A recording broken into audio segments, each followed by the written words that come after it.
मंदिराबाहेरच्या गर्दीमध्ये तरुणाची चप्पल हरवली। शोधासाठी पठ्ठ्यानं थेट चॅट जीपीटीला कामाला लावलं आणि चॅट जीपीटीच्या मदतीनं ही चप्पल त्यानं शोधून काढली।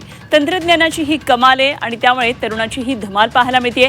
आजकाल चॅट जीपीटीचा वापर इतका वाढलेला आहे की लोक छोट्या मोठ्या गोष्टींसाठी देखील चॅट जीपीटीचा वापर करतात। याआधी खूप किचकट माहिती किंवा गोष्टी समजून घेण्यासाठी चॅट जीपीटीचा वापर व्हायचा, पण आता क्षुल्लक आणि छोट्या छोट्या गोष्टींमध्ये सुद्धा तरुणाई त्याचा वापर करू लागलेत आणि त्याचंच हे उदाहरण समोर आलंय।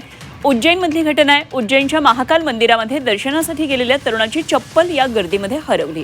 मंदिराबाहेर चप्पलांचा मोठा खच पडलेला होता आणि त्यात तरुणाला चप्पल सापडेना। मग काय, या पठ्ठ्यानं थेट चॅट जीपीटीला कामाला लावलं। आपल्या चप्पलेचा एक जुना फोटो देऊन त्यानं चॅट जीपीटीला चप्पलांच्या ढिगातील चप्पल शोधायला सांगितले आणि आश्चर्य म्हणजे काही मिनिटांमध्ये चॅट जीपीटीनं गर्दीत हरवलेली ही चप्पल शोधूनही काढली आणि या संदर्भातला व्हिडिओ सध्या सोशल मीडियावर व्हायरल झालाय।